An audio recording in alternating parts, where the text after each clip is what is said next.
Today we have a very, very influential personality from the cruise industry. He is the Vice President of Global Cruise and Super Yacht Sector with Inchcape Shipping. Also, he is known as the Bionic Man. He will explain the story of why is he called a Bionic Man. He handles and oversees over 10,000 cruise ship calls across the world, which is like tremendous. I don't know how he does it, but he will explain. Okay, guys, welcome to Port podcast once again. And this is your gateway to the shipping, sailing, cruising, and the maritime world. I'm Captain Rajat, a seasoned marine pilot. Each week, I sit down with industry experts, trade pioneers, startup founders, and the sailors who have made the difference to the maritime community. Whether you are a maritime professional or just curious to know about the forces behind sailing, shipping, and cruising, this is your podcast. You do so many things. How does that work, and how did you manage to articulate your routine in such a way that you can do so many things? Well, first and foremost, I don't have a routine. I'm a right-brainer, and right-brainers, we don't function on routines. We see the collage of the present moment and everything as one. So I don't divide working life and private life. I think that working life and private life report to the same place called life. For some reason, I think I'm right brainer, because You must be. what you are saying is making a lot of sense to me. Sometimes people say that, okay, it's your weekend, you should go party. I don't feel like it because I'm so happy doing what I'm doing, right? So I think you need to be open to everything, and there's a film by Jim Carrey. It's called The Yes Man, and that's always been me. I've always said yes, and then I figure out afterwards, I said yes to that. I better go and do it, and I think that's the greatest motivation. When you say you're yes, you committed to do something, True. you may not have a plan, but you have to make one, and you have to figure it out. And that's the way you learn. True. And you have to make mistakes along the way, but the more mistakes you are, the better you become. The better you become, and the more you learn. The more you learn, true. So long as you don't keep making the same mistakes, as Einstein said, Correct. And I think another thing is everything you do, you must try to keep it simple. Einstein also said, it's simple to complicate, but it's complicated to simplify. So if you have the art of simplicity and you're able to articulate, manage your thinking skills into a simplistic way and look at the root origin of things. So every time I have a project, a task, or anything remotely complex, I create a mind map. First thing I do, any project, any piece of work. And you realize how simple it is once you have a mind map. You have like a tree, you see the central branches of the tree, of course, the main pillars, and where they lead to, and the sub branches, and then the leaves, and you can very quickly figure it out, how things are connected. And if you do a mind map, then the natural flow of things happen. If you write it down linearly, like most people do, you have a title and bullet points, but a lot of them don't make sense. They contradict each other, or they don't interact in the right flow of things. So you do a mind map. That's one way I manage these things. I have mind maps, a lot of mind maps. We'll discuss that. Let's start with the basic questions, because it's important to know you as a person who has achieved so much. So, Mr. Grant, what inspired you to pursue a career in cruise and maritime industry? How was your childhood, and how did you join the shipping and maritime community? Well, my father was in the Navy, and I was brought up in my early years in Singapore, and a little bit in Hong Kong. I was born in a naval base. Hospital in Portsmouth. And my great-grandfather was actually the first elected Lord Mayor of Portsmouth. So we have a great naval tradition in Portsmouth. And I was surrounded by ships with my father in the Navy. So in my early teenager years, because after coming back from Singapore and there was not much sun in the UK, I was a bit disappointed with the UK, and I was disappointed with ships. I didn't want to be around ships, to be honest, because when you're So a many teenager, you want ships, to do yeah. the opposite of what your father's Correct, doing. correct. So I said, sorry, Dad, I don't do ships. I'm going to be a football player. Okay. And I became a football player. Interesting.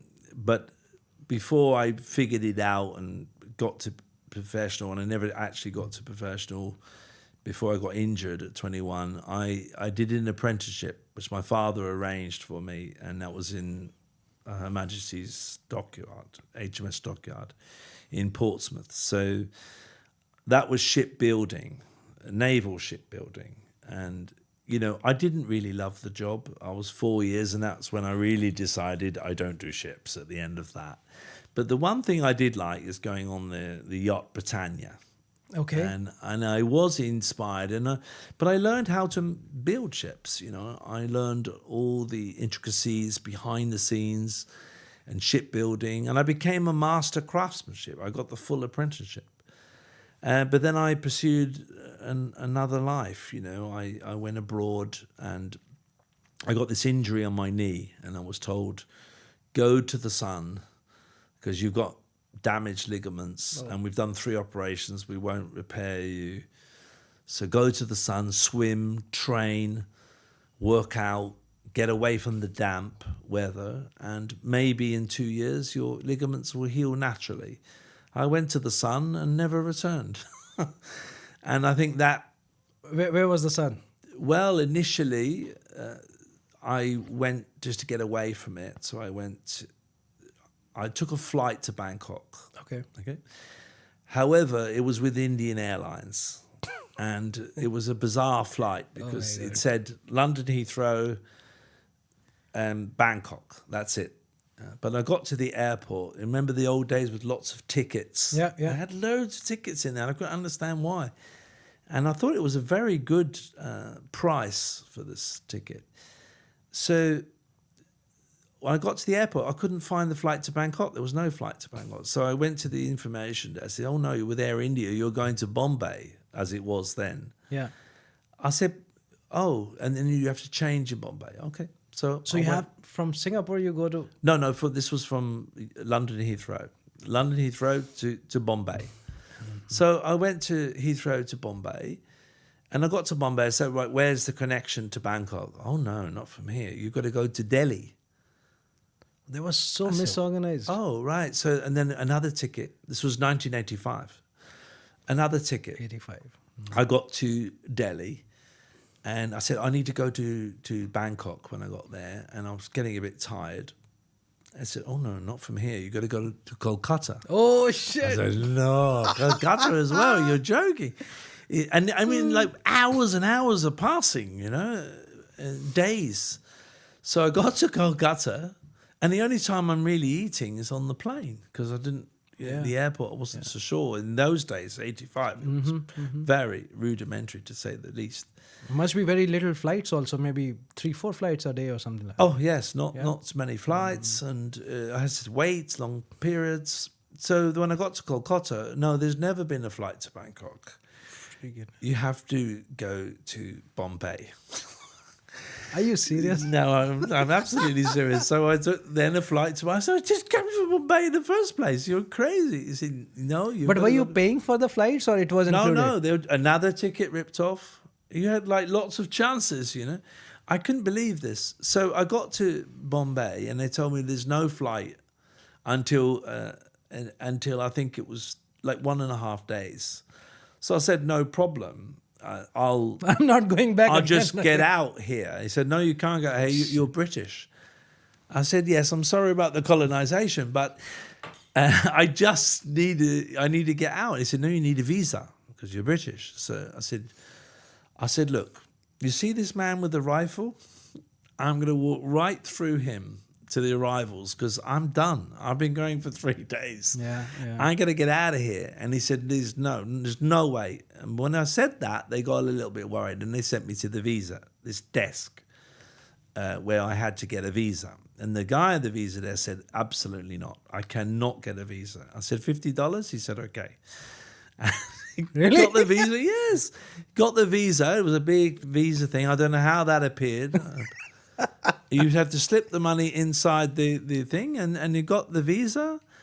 And That time, $50. then I got out in Bombay, you know, as it was then. And Bombay then was an exciting city, not now. Very exciting. Then it's amazing. True. So I saw a big sign saying Juhu Beach. Juhu Beach. Yeah, Juhu Beach, where all the Bollywood stars are now. But then it was just a beach with some hotels, and I went to this 3-star hotel, and there was no window. Mm-hmm. There was a window but no glass.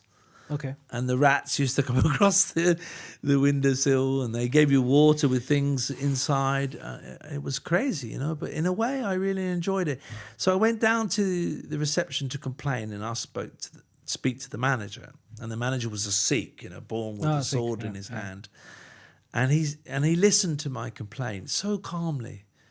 And Because he could not understand a thing. No, he understood. At the end of it, he said to me, "What are you doing tonight?" And I said, "What do you mean?" He said, "What are you doing tonight?" I said, "Well, I don't have any plans because of this." He said, "You're coming out with me." Oh, interesting. And he took me out and he showed me Bombay. yeah, Bombay dreams, you know. Awesome. And I learned everything. I learned the culture, all the different religions, the Hindis, the gods, how things worked. And in the end, I had like, I think it was 3 months or 4, through 3 months, I was allowed on the visa. And I spent the full time. No, but have you taken the flight next day? No. 3 did? months later. Oh my God! And You I stayed in Mumbai for 3 months. Yeah, and huh? then I eventually got a flight, and I went to Bangkok. Yeah.